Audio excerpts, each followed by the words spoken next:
Clemente. Never again. Hello, everyone. I'm Brenda Blackman. And I'm Harry Martin. Thank you for joining us for this very important half hour. We're going to get right to the point. Bullying has to stop in our schools, in our playgrounds, online. The case of Tyler Clemente struck a nerve with us and with the nation. Tyler Clemente. Never again. Welcome back to Stop the Bullying. We've heard from a lot of adults tonight, but now we take you to the front lines of bullying. Joining us, a panel of high school and college students to offer their perspective on bullying in the cyber generation. I want to start by asking, with a show of hands, how many of you have ever been bullied? How many of you have ever bullied someone else? How does it really make you feel? That's what we're going to be taking a look at right now. First of all, Sarah, we want to start with you because you've actually written some books, several books, in fact. One of them was about bullying. Tell us more about why you think this is such a serious issue. I feel that a lot of students have been bullied, and it's a really difficult thing to go through, and a lot of kids deal with it. And it's really bad when you have to deal with one of your friends or even somebody you don't really know talking about you behind your back, especially if it's online, because you can't really stop it. So I think a lot of kids need to be more aware of that and mindful of it. I guess you could say I've been bullied, but I've never really allowed myself to feel bullied. People have, gotten on my case when I was younger.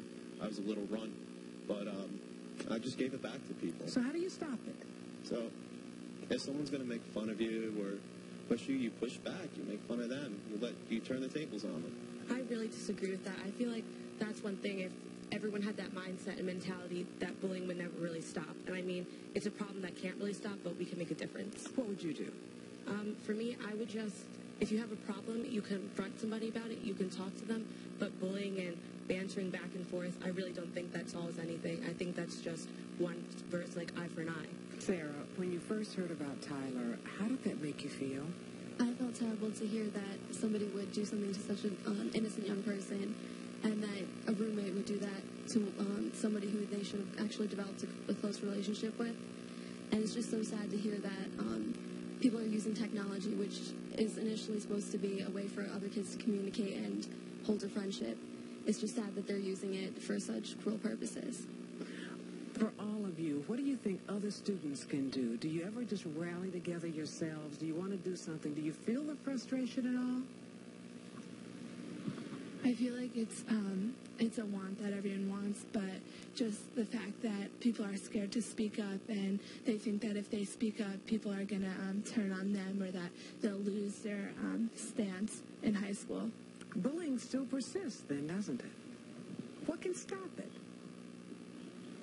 I think education is the best thing for that. I work for residential education at Montclair State University. They've taken a big step in reacting quickly, planning programs, running things in the residence halls, just educating the students about bullying and about the effects of bullying, and it's really taken off. There's been a huge impact in the students already. A lot of students you wouldn't expect to speak up have express their feelings about the topic, and you can see that there's general interest there in trying to stop that bullying, and education is the best way to help everybody learn how they can do something. Now, you said you have been bullied. What happened? Well, I'm a gay individual myself, and coming out is a process, so it gets really hard when you pass by holding someone's hand that you love, and someone just calls you harsh words that it just hurts pretty much. So coming out is really a process, and people just have to understand that when it becomes that point where it goes overboard, yes, teasing is not okay, but there's just a point. You need to know when to stop. Could you identify with Tyler and what he was going through? Yes. I'm from Piscataway. It's right next to Rutgers, New Brunswick. So just hearing that it's from my area, it's just surprising because there's hate near that area that I live in, a place where I'm supposed to feel safe. It's just, I feel for him, and it's just hard because he didn't come out yet. It just shows that this world just needs to learn how to be more accepting. One last question for you. How many of you feel safe being yourself once you leave home? Tell us about that.